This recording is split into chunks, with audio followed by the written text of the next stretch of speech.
Today I'm going to be showing you guys how to install an adjustable fuel pressure regulator on a 1994 Mazda MX6.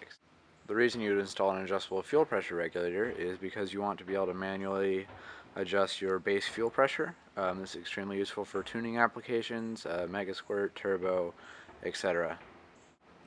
The parts that you're going to need are basically going to be your adjustable fuel pressure regulator.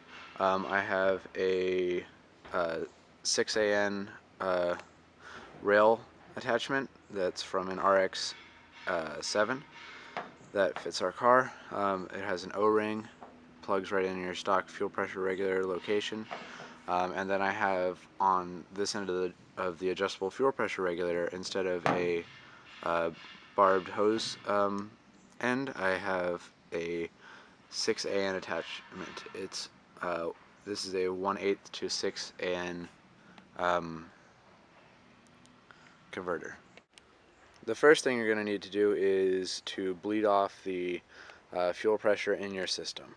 For this, I would recommend having your battery unhooked, because you don't want to have any kind of spark when you're working with these gasoline vapors, and you don't want your car to catch on fire and burn to death like you would.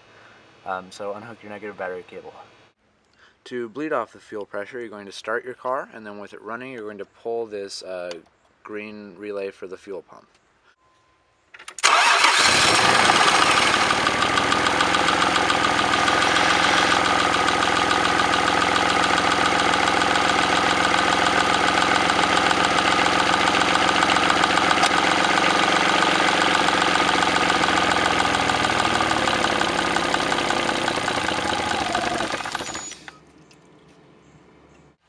Now that your engine has no fuel pressure in it, we can work on getting out this sucker right there.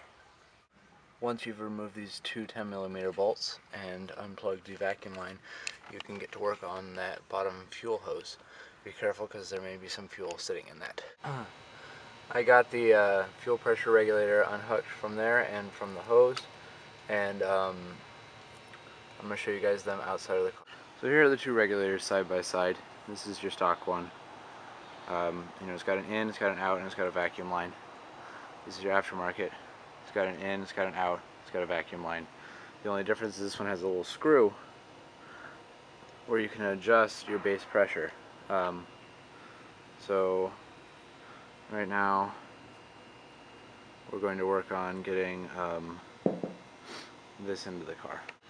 Using your original screws, put the fuel rail adapter into the fuel rail. With the fuel rail adapter in, you can work on getting your regulator set up and getting that bottom hose attached. Here you guys can see the problem I just ran into.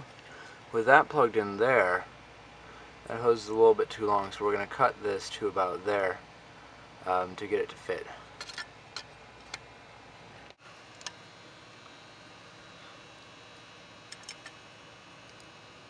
Jesus.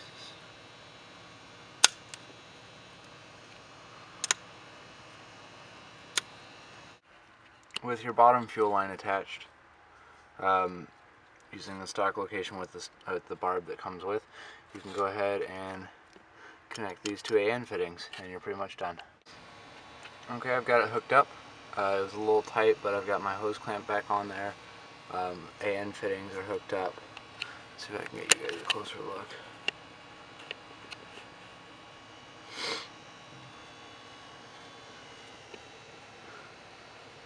Reading that gauge will be a little tough, but I can, peek down through there. And then you're going to hook up your little vacuum line just like you would on the bottom there. I had a slight gasoline leak, but the yellow Teflon tape, yellow means fuel safe, oil safe, Teflon tape, fixed that. I got everything hooked up again, and I'm going to give it a start, and I even found an Allen wrench kind of drill bit thingy that's going to help me adjust my, my fuel pressure. So I found out that I had this in backwards. These two were switched. So I went ahead and I took them both out, flipped them back around, and got it to line up where it needed to. Really quickly, I'm going to go over the basics on how you're going to adjust your fuel pressure with this. With the engine running, you're going to unhook the vacuum line there. It's unvacuumed, and then you're going to loosen this lock nut. It's a 14 millimeter, and use an Allen key to tighten or loosen this this screw there. And when you do that, it's going to adjust your base fuel pressure. Then after you're done, you're going to tighten down this lock nut and put the vacuum line back on, and you're basically done. I believe you turn clockwise to raise the pressure and turn counterclockwise to lower the pressure. Turn down for what? Make sure that all the fittings on this, every single one of them, is wrapped with the fuel safe Teflon tape, because they all need to seal really, really well. I made sure to do that, and it fixed my problem.